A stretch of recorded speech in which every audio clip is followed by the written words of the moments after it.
पहिरो गरेर यहाँबाट खस्नु त मान्छे बाँच्छ त। हेलो, कुरा के यस्तो छ कि आजभन्दा केही दिन अगाडि मात्र हामीहरू गढी गाउँ गएर कमेरो यानि कि चुना लिएर आएको थियो र आजको भिडियोमा चाहिँ हाम्रो सम्पूर्ण यात्राहरू समेट्ने कोसिस गरेको छु। भिडियो अन्तिमसम्म हेरिदिनु होला। कहानीको सुरुवात हुन्छ घर कोठादेखि। र यो प्लानको बारेमा मलाई कुनै पनि जानकारी थिएन र 81 बिहान फोन आउँछ र बाजेले भन्नुहुन्छ कि कमेरो लिन जानु थियो अनि केटाटीहरू एक्लै भएर केटाटीहरूले महेन्द्र दाइलाई लानी भन्ने प्लान गरेका छन् भन्नुभयो र म पनि घरमा आएदेखि यताउति नहिनेको धेरै भयो थियो र म पनि जान्छु भनेर लागे र सुरु भयो हाम्रो असली जर्नी।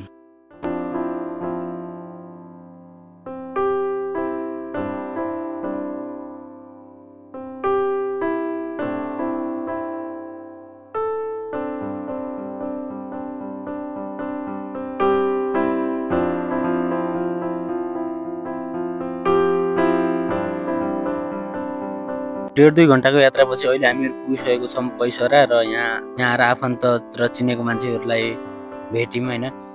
भेट्यौँ र पछिको लागि खाना बनाउनु, बेलुकाको लागि खाना बनाउनु भन्यौँ र अब लाग्छौँ हामीहरू असली खजना पाइने ठाउँमा।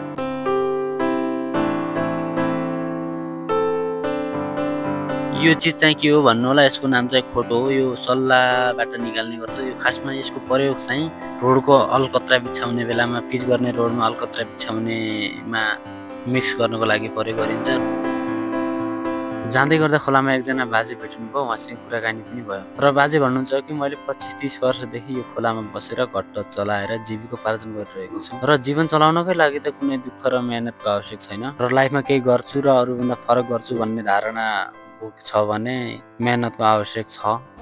अब दुःख हामीले दुःख भुन्यौँ, अब दुःख त भोग्नै पर्यो। अब दुःख ठाउँमा भएर अब दुःख भोग्यौँ, तपाईँ अब पनि दुःखै होला जसो लाग्छ के। अब कमबाट आएछ, यत्रो गरेछ, यो पनि दुःखै हो। तपाईँ अब पढे लेखेमा सर्ट गरिकन यस्तो गऱ्यौ र दुःख भयो। हामीकन हेर्नुहोस्, यो भारी बोकी लौरो गरी छगलिया खाना बा खाना नपुगिकन हेर्नुहोस्, दुःख त्यो भयो। Hello, good morning. अहिले चाहिँ हामीहरू पैसारामै छौँ। हिजो बेलुका राति आएर हामीहरू चाहिँ यहीँ बास बस्यौँ र अहिले चाहिँ बजेको छ बिहानको 7 र अब जानुपर्ने हुन्छ हामी आफ्नै बाटोमा।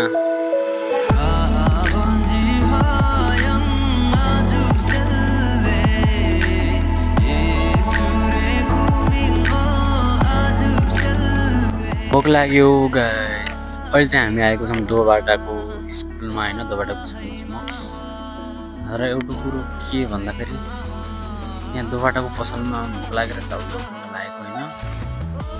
यहाँ फलफुल चाहिँ 10 को चाउचाउलाई 20, 20 को चाउचाउलाई 30 कि सिधै डबल प्राइस कि कुनै पनि सामान किन्नु पर्ने डबल प्राइस भनेर चाहिँ। अब तर भोक त लागेको छ, भोक लागेपछि जति पनि भने पनि किनेर खानै पर्यो र यसै सन्दर्भमा यो भिडियो म यहीँ अन्त्य गर्न चाहन्छु किनभने मेरो मोबाइलले टाटा बाई बाई भनिसकेको छ र अब भेटौँला अर्को भिडियोमा भन्दै आजको लागि बिदा चाहन्छु।